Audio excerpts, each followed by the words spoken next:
Tere, tere, mina olen Ülle London ja räägin sulle täna astroloogiast. Ja päike on sõnnis, nii et palju õnne kõikidele sünnipäevalastele. Ja võib-olla ma räägin täna sõnnist natuke laiemalt ja võib-olla ka natukene teise nurga alt. Et ma ei taha, et me võtaksime või et teie võtaksite näiteks sõnni omaduste nimekirja ja ütlemegi, et sõnn on rahulik, aeglane, natukene jonnakas ja nagu olekski kõik räägitud. Keegi ütles, et me ei saa raamatust lugeda ühte rida ja arvata, et me teame, mis seal raamatus toimub. Jah. Nii et mind ka huvitab rohkem see, mida sõnn tegelikult kehastab. Sõnn minu jaoks on koht, kus elu tahab võtta meie elus sellist kindlat kuju. Miski on väga maalähedane, aga mitte see, et me peame maas lamama. Ilmselgelt mitte, on ju. Vaid miski, mis juurdub, miski, mis kannab, kus ilu, sõna, kunst, maitse, kõik muutub nagu päriseks, maitsekaks, väärtuslikuks, mida saab kasutada, hoida, kasvatada, kanda. Ja mul tuleb meelde, kui öeldakse, et see sõnn on aeglane. Aga mina ütleks, et sõnn on see, kes ütleb, et kui on paanika ja kiirustamine, siis sealt kvaliteeti ei tule. Nii et üleüldse praegu mitte ainult sõnnid, vaid kõik, kes te kuulate, kui päike liigub sõnni, siis elu ütleb meile, et seisa korraks, tunne seda maad jalgade all ja tee midagi sellist, mis homme laiali ei lagune.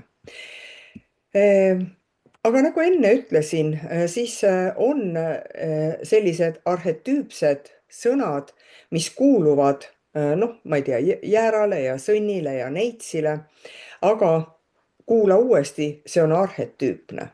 Ja mis on arhetüüp? See on kontsentreeritud muster.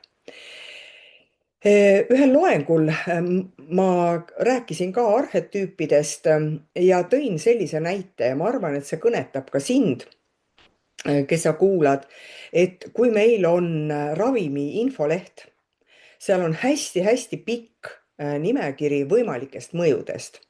Positiivsed ja negatiivsed ja võib-olla kellelegi ei mõju üldsegi. Aga ilmselgelt ei ole see niimoodi, et kõik kogevad kõike, aga mõni ei koge mitte midagi. Nii et see on lihtsalt see, et see kuulub sinna aine olemusse, aga me kogeme kõike erinevalt ja samamoodi on kõikide sodiaagimärkidega, planeetidega. Nii et sõnnis, jah, on korraga olemas nii rahu ja jõud ja viljakus ja kannatlikkus, aga samas ka omanditunne, turvalisuse vajadus, ilu ja loovus ja ka klammerdumine näiteks. Ja kõik sõnnid ei väljenda seda nagu ühtemoodi, sest see on arhetüüpne. Nii et kaks päikesesõnni võivad ollagi väga erinevad. Üks on võib-olla selline aedniku tüüpi, teine on kunstniku tüüpi, kolmas on hoopiski, ma ei tea, selline ehitaja. Nii et üks märk ja väga palju erinevat väljendust. Nii et arhetüüp on koondkuju, mitte valmis inimene ja sodiaagimärk ei ole ka mingisugune karp, kus on asjad kinni pandud, vaid see on võimalused. Jah. Sõnn on kindel tähemärk, ta on maamärk ja kui jäär tahab alustada, paneb selle tule põlema ja hakkab jooksma, siis jäär võtaks nagu jalast kinni ja tahab kindlust ja tahab seda tormamist edasi viia, aga äh, noh, sellisel viljakal pinnal. Nii et sõnn tahab kasvatada ja ta tahab, et igal asjal, mida ta teeb, oleks sisu ja kvaliteet ja kestvus.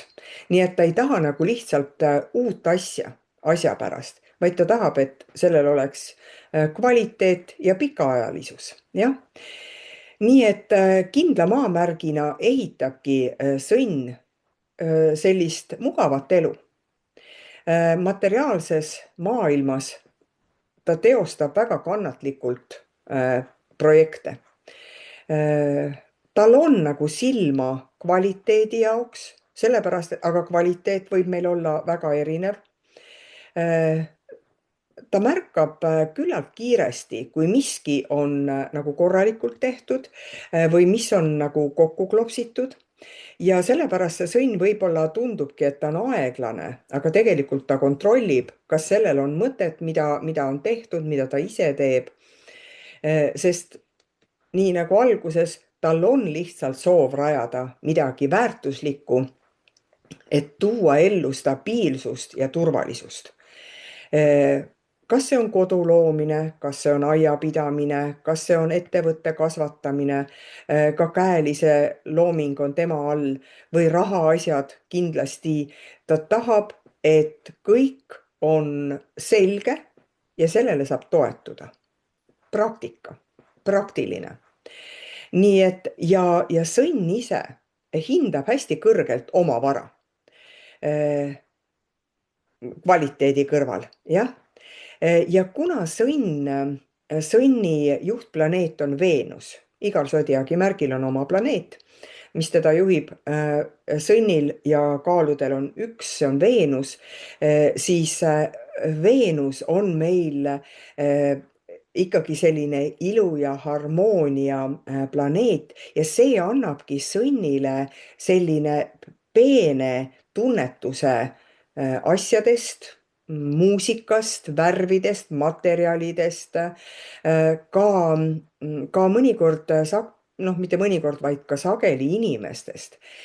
nii et ega sõnnile see pinnapealsus ei meeldi. Talle meeldib, kui asi on ilus, siis seal peab olema ka sisu. Sõnnil oleks nagu kaks tasandit. Esimene on see omandamine, see soov ehitada, selline materiaalne maailm ja turvalisus ja teine on hindamine ja oskus märgata, kus on väärtus. Nii et tal ei ole ainult, et oman omamise pärast, vaid ma oskan ka seda hinnata. Nii et kui mõni inimene tahab palju asju ja mõnele lähedki külla ja tal on kõik riiulid on mingeid asju täis, siis sõnn tahab pigem häid asju, luksust. Aga jälle on see küsimus, igalühel on erinev arusaamine luksusest. Kuna maamärk vajab turvalisust rohkem kui võib-olla teised märgid, siis ka sõnn vajab turvalisust ja raha ei ole alati sõnni turvalisus.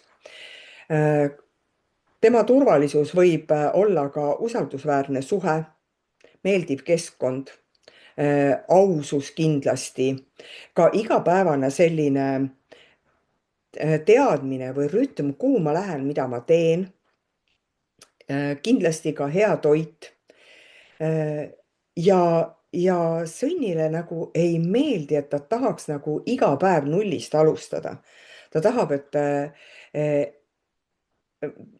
et see elu ei oleks nagu kaoses või see, et igal päeval on omad reeglid. Ta pigem tahaks ikkagi oma reeglid kehtestada ja need oleksid pikaajalised. Ja sõnn ei armasta ka mingisugust draamat, intriige, ta ikkagi tahab sellist rahulikku, aeglast tempot. no ei taha sellist elu, kus on lärmakus, kus on, hüppame siia-sinna või läheb kaootiliseks ja vot seal võibki sõnn hakata nagu asju kinni hoidma või minna just vastupidi, just närviliseks ja just selliseks kangekaelseks, jah. Sõnnimärk on teise maja valitseja ja teine maja näitab mida sa väärtustad elus, mis on sinu oskused ja anded, kuidas sa oskad neid kasutada. Seal on ka rahaväärtused. Sinna kuulub sissetulek, investeerimisvõimalused, oskus teenida, kulutada ehk kuidas sa ressurssidega ümber käid, kogu materiaalne vara ja see on sõnni alluvuses. Aga mis seal on, igal asjal on ka aga, sa pead oma väärtust hindama ja õiget väärtust küsima. Vaata, Veenus on harmoonia planeet ja ta tahab midagi vastutasuks saada. Nii et kui sa ei küsi õiglast tasu, kui sa ei hinda oma teadmisi, siis keegi ei anna sulle raha ka. Võiks nii nagu lihtsalt ütelda.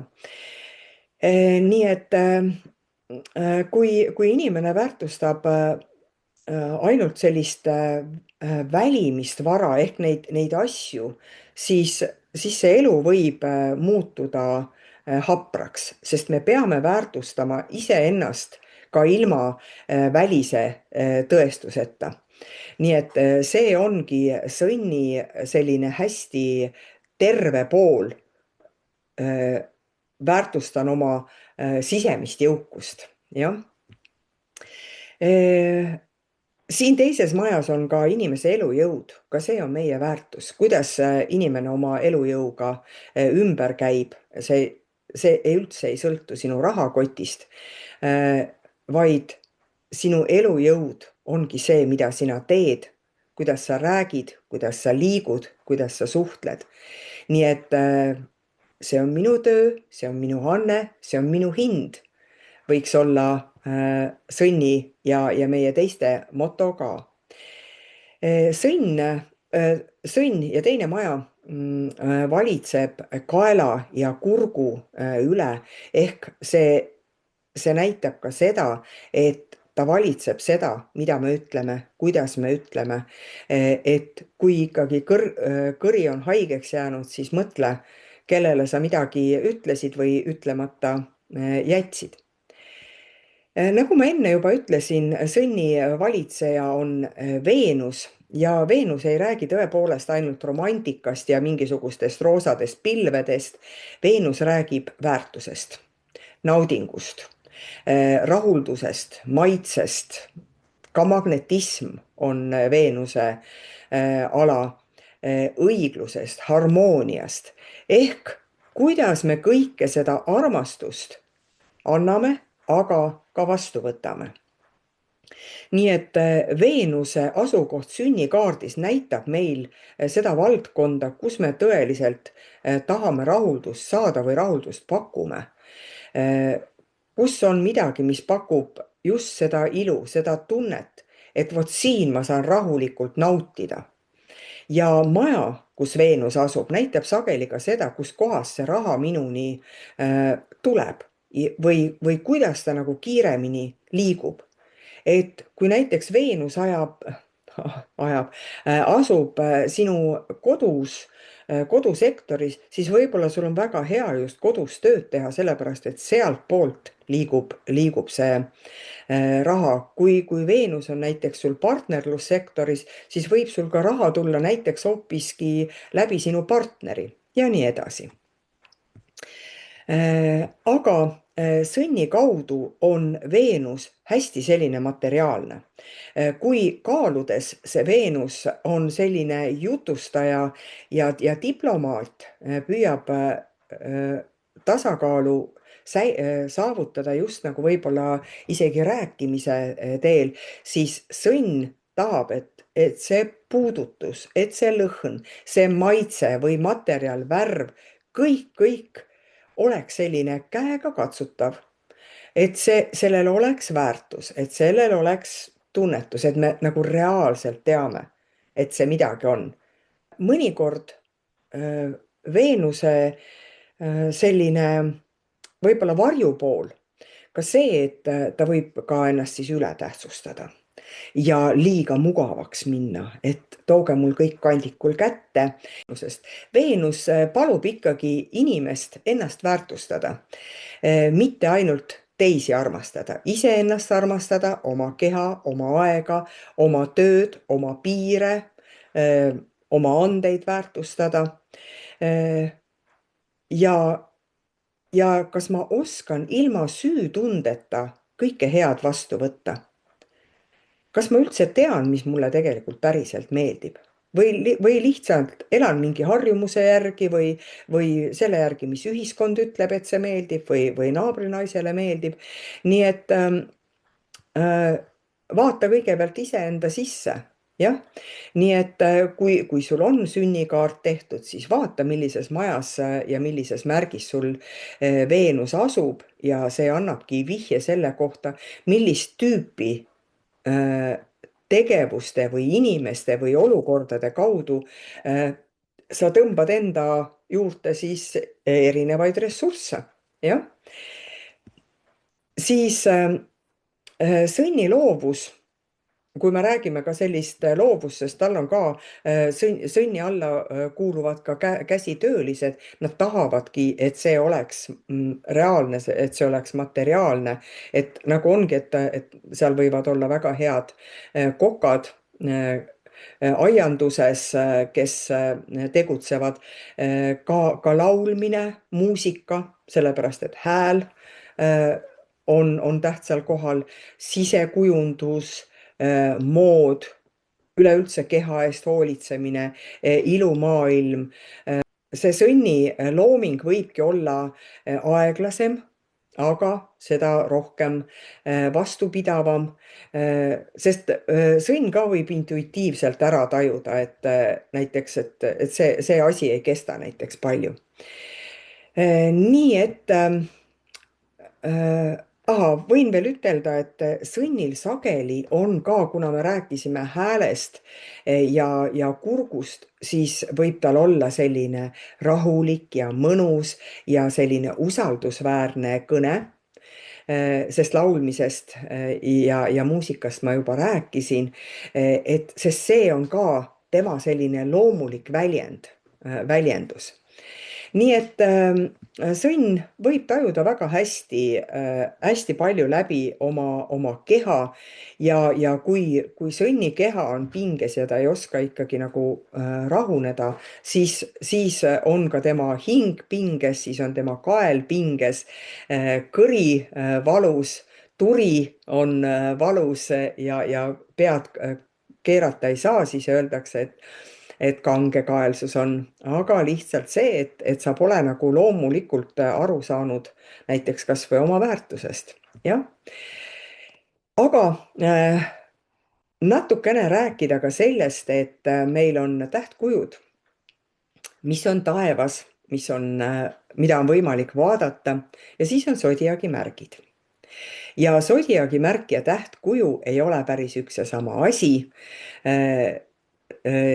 sest astroloogid on laenanud seda ikkagi, aga me ju näeme seda tähtkuju ja taevane sõnn on seotud vana looga Zeusist, kes siis ilmus sõnni kujul ja viis siis kauni Euroopa üle mere oma Kreeta saarele ja minu jaoks see juba näitab, et sõnn ei ole ainult selline mugavus, vaid seal on väga suur jõud. See tõmme, magnetilisus, jah, aga ka loomulikkus ja selline püha jõud ja vägi ja isegi müstilisust, jah, et see sõnn ei ole selline ainult pehme rohumaa, see on ürgne, väärikas ja suursugune. Aga kui te mõtlete, siis tähtkujud koosnevad ju tähtedest. Erinevad tähed on, aga väga huvitav on see, et üks hästi silmapaistev täht mida peetakse nagu sõnnipilgu kandjaks, niimoodi nimetatakse, siis kes teab Vene ajast seda multikat Kolmanda planeedi saladus, siis seal öeldakse, et te ju sõidate Aldebaraanist mööda või Aldebaraanile, siis just see oranžikas hästi silmatorkav täht ongi Aldebaraan. Nii et mul jäi sinna kohe silm peale. Nii et ma ise mõtlesin, et aga see ongi võib-olla see selline silm, sõnnisilm, mis oskab vaadata, mis oskab seda elu vaadata nagu teise pilgu pealt. Nii et ega siis sõnn ei õpetagi ainult, et oleme kahe jalaga maas, vaid võib-olla ikkagi vaatame natukene taevasse ka ja et materiaalne ja vaimne ei pea olema mingisugune vastandus. Nii et sõnnitarkus ikkagi ütleb, et päris ilu on see, mis toob taeva maa peale. Et väärtus saab olla nii nähtav, katsutav kui ka lihtsalt tähenduslik. Nii et sõnn ei ole, nagu enne ütlesin, et ei ole selline lihtne rohumaa, et sõnn ei ole see, kes siis istub diivanil, vaid sageli sõnni õlul on ikkagi maja, pere, ettevõtlus ja ka igasugused väärtussüsteemid. Aga jälle rääkides arhetüüpidest, et me kõik oleme erinevad ja miks on näiteks ka sõnnid erinevad, on ka see, et sageli on väga tähtis vaadata ka millises kraadis on sinu sõnnimärk ja sellepärast nad ei saagi olla kõik sarnased, sest siin ka muutub juba väikene toon. Dekaadide süsteem jagab märgi 3 10-kraadiseks selliseks lõiguks ja 1. kuni 10. kraad, nii et kes juba kraadi teab, saab juba mõtelda, on nagu kõige puhtam sõnn, 1 kuni 10 kraadi. Et keha, maa, aistingud, püsivus, loomulikkus, ikkagi side sellise materiaalse maailmaga, loodusega. Järgmine on 11 kuni 20 kraadi, siis sealt tuleb neitsi varjund sinna lõvile, sõnnile juurde ja toob sõnni juurde veel sellist praktilisust, täpsust, veel rohkem võib-olla töötahet, hoolitsust, süsteemsust. Vaat seal on rohkem seda käsitöölist isegi, aga siin on ka see enesekriitilisust, mis neitsi kaasa toob. Ja viimased kraadid 20 kuni 30 kraadi, siis tuleb juurde kaljukitse varjund, et seal on siis ka rohkem nagu tõsidust, aga sellist sihikindlust, niisugust suuremat ambitsioonikust ja ka suuremat vastutust, nagu ühiskondlikku vastutust, et selline suurem energia tuleb sinna sisse. Nii et nagu ma ütlesin, iga asi annab juba mingisugust teist energiat juurde, et kas siis üks dekaad on see rahulik aednik, teine dekaad on meister ja 3. on ehitaja. Nii et väga paljud võivad ütelda, et ma ei ole see klassikaline sõnn, nii et ei saagi olla. Ja pealegi, kui sõnn on tõusumärgis, siis sa oled sõnnilikum, jah, aga ta võib töötada sinu erinevates majades. Teist maja, mis on tema enda maja, et seal ongi nagu väärtuste maja ja seal võib-olla oskad oma annet hästi praktiliseks muuta. Aga näiteks 4. majas, kui on sõnn, siis ilmselgelt tahad sa, et see kodune olek ja see kodune ruum kindlasti oleks sinu oma ja isiklik ikkagi ja et seal võtad seal külalisi vastu, pakud head ja paremat, võid ka seal isegi tööd teha. Aga näiteks kui see sõnn on sinu 10. majas, siis kõik ettevõtmised, suured võib-olla üritused või suur mõte, siis ka seal sa tahad, et on kvaliteedimärk nagu küljes, et sa näed nagu suurt plaani ja näed, kui paljudele inimestele või ühiskonnale see nagu kasu toob. Aga näiteks 12. majas võib sõnn väga nagu iseendasse süüvida ja võib-olla elabki seal metsas kuskil, sellepärast et seal on see sõnni väärtus on kuidagi niisugune natukene nähtamatu, jah, et hästi-hästi isiklik. Nii et jälle see, et kui sa tead oma sünnikaarti, vaata, millises majas sinu sõnn siis on. Ja veel, eks ta niisugune väike loeng mul siin on, et ma räägin küll siin põhiliselt, et on päike sõnnis, kuidas ta mõjub, aga sõnnis võib olla nii Kuu kui Merkuur, Mars, Jupiter, nii et mõned näited ka sellest, et kui näiteks Jupiter on sõnnis, jah, siis see võimendab igasugust kasvu ja küllust ja sellist usku, et kõik, mida ma teen, see kasvab. Siis näiteks Merkuur sõnnis võib sinu rääkimise ja mõtlemise teha natukene aeglasemaks, põhjalikumaks. Sa ei lase ennast kergesti mõjutada, sellepärast et sa soovid kontrollida, kas see info, mis sinuni jõuab, on õige ja see info, mis sa välja räägid, et ka sellel oleks põhi all. Kui ma rääkisin arhetüübist, siis on nii valgus kui vari meil kõigil olemas ja sõnnivari ei ole mitte see, et ta on nagu jonnakas ja kangekaelne, nagu sõnni kohta öeldakse, aga ta tõepoolest võib klammerduda mingisuguste asjade külge, mis on hästi tuttav ja ma ei tea, väikseks, kitsaks jäänud ja ära kulunud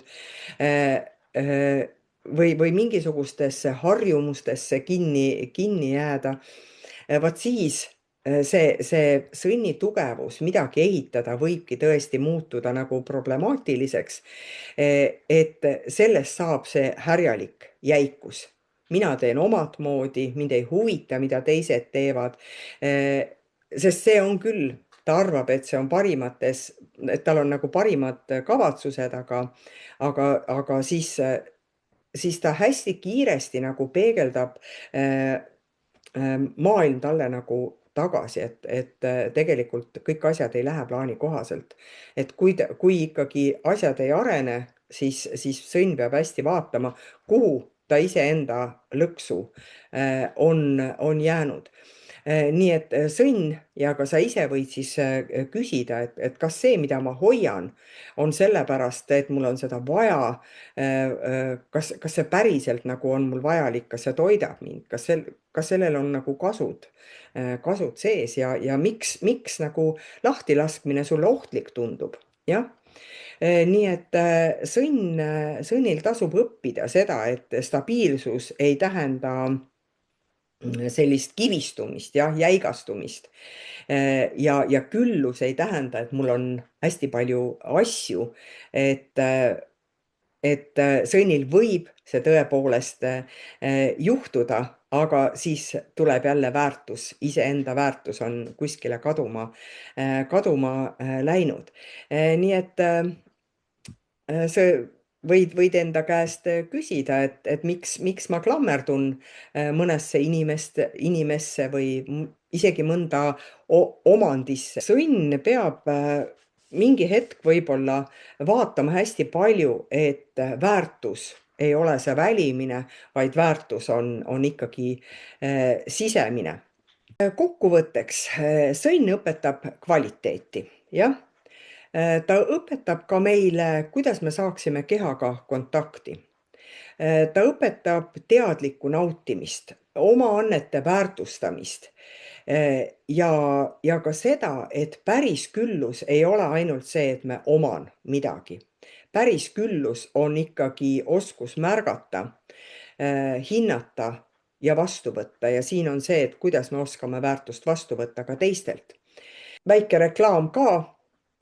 Pean ikkagi väärtustama ikkagi läbi sõnni iseenda teadmisi ja oskusi, et kui sa soovid, armas sõnn, teha endale sünnipäevakingitust, telli minu käest aastakaart, võib-olla tahad sünnikaarti, aga sünnikaardi kõrval võid ka tellida lihtsalt päikese, kuu ja tõusumärgi kaardi, see on selline lühem variant ehk maitseproov, et sa saaksid vaadata, milline terviklikkus tegelikult sulle on kaasa antud. Aitäh sulle kuulamast ja ikka kohtumiseni!